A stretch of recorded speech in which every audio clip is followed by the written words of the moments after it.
And I just heard that bird again.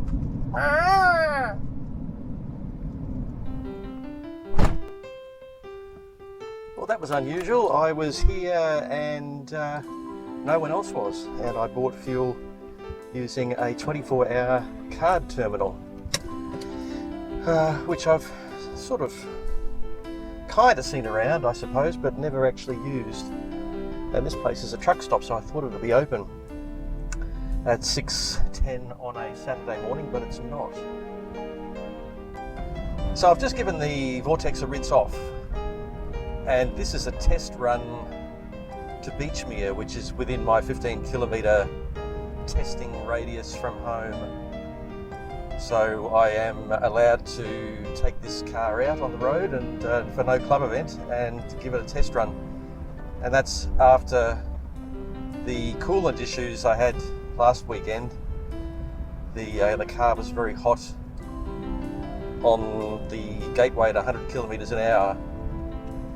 But strangely, when you turned off the air conditioning, the temperature sort of went back down to a bit warm, not bordering on red.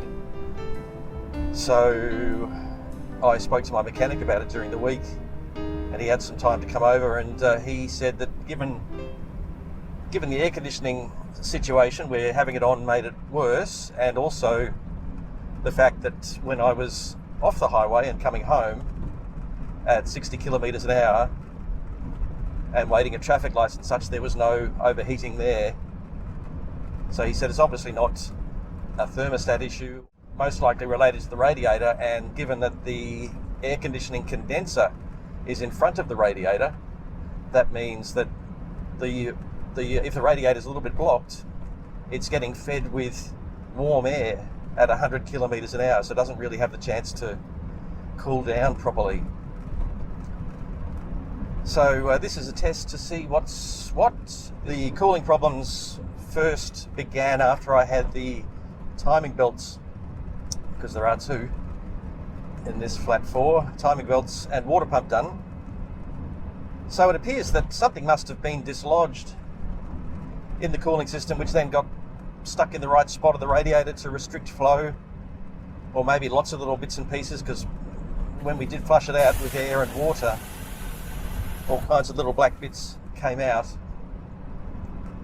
Somebody said to replace the radiator now, and I'm thinking, well, we'll see how it goes. It's not a daily drive, and I'll live with it for a little while and see how it behaves. But so far this morning, and I've had the air conditioning on to load up the system, so far this morning it's doing okay. This is going to be a warm day, 33 degrees. Obviously at 6 a.m. it's not 33, but I'm still hoping that the humidity in the air and the air conditioning being on may push the engine a bit. That's the other thing that is thankfully fixed on this car, is the rack end, which was making a racket. I think it was replaced 3 years ago when I got the car, because I did a bit of a spring clean of steering down the front and shocks and such, and just in the last 6 months this part has begun clicking and cracking whenever you turn the steering wheel. So, and it's I took the car to get the wheels balanced. They commented on it, so obviously it's noticeable.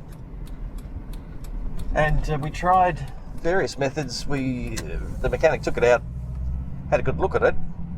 It didn't have a grease nipple on it. It was all supposedly sealed and ready to go. He did sort of move the rubber seal around and try and get some oil in behind it, just to get things lubricated. But that did nothing really to fix the problem.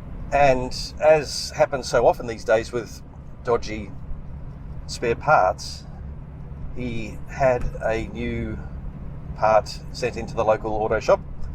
Came over one day to put it on.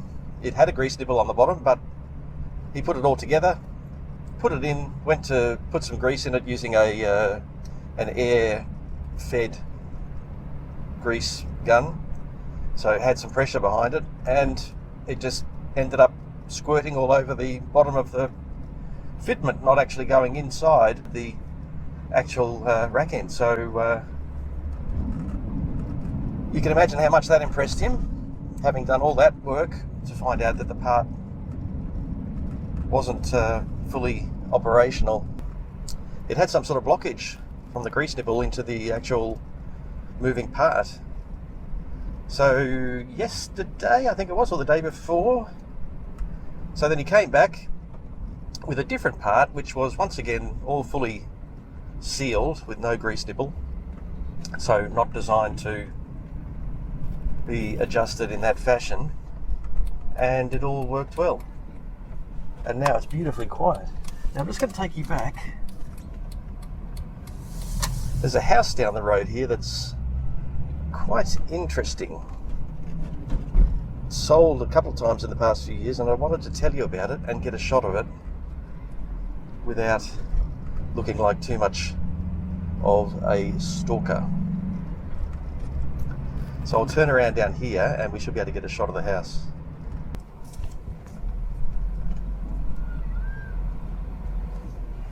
Oh, I just heard a bird call out. It made a noise like a pump or something shrieking. Just as I was turning the car, I thought I had some sort of issue with the power steering pump, but it was just a bird going overhead.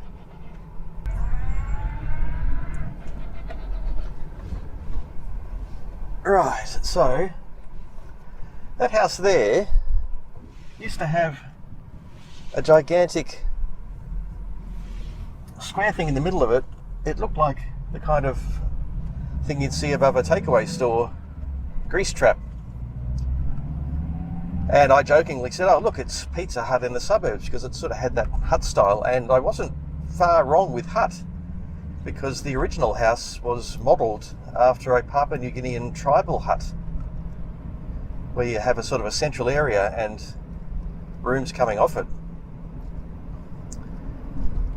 And I believe it had gigantic logs inside it to replicate the look of a tribal hut.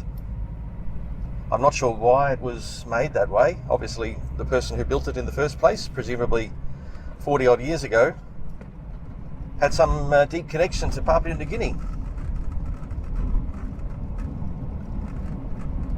And it was sold at quite a good price, actually, presumably because it was such an unusual design and was in need of a fair bit of work. And I just noticed the other month that it was sold again, and it had been done up inside, totally renovated. So I presume the tribal nature of it has now disappeared. Well, here we are at the Beachmere boat ramp.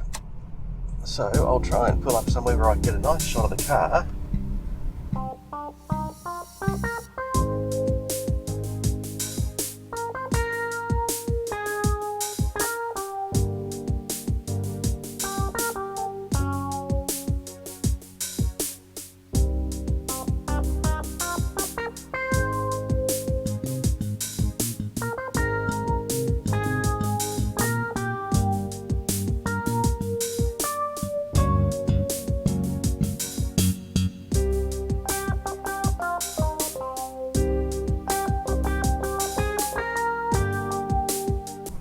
Right, well, I've been down here at Beachmere for probably 10 minutes now with the car running, air conditioning on, and taking some photos around the place in the morning sun. And I can hear the radiator fan kicking in. Temperature's getting to maybe 2/3, maybe 3/4, 2/3 more likely. Nothing worse than that. And that's good news. It hasn't been sitting here fuming away. So, now that we've enjoyed the sea air at Beachmere, it's time to head home. I have other duties to take on today, including going to see one of these cars that's up for auction, to just down the Gold Coast. I'm going to see if I can get there before everyone else in the world heads to the Gold Coast and have a look at this Vortex Turbo down there that finishes auction at lunchtime. I can't afford it. It's already a bit strong in the price. I knew it would be because it's a turbo, but it's already at $3,000 basically, so I expect it to hit around between 3 and 4, maybe more, who knows. These are strange times to be dealing in cars. So that's part 1 of the day. Part 2, I'll see how we go down at the auction house looking at the other Vortex.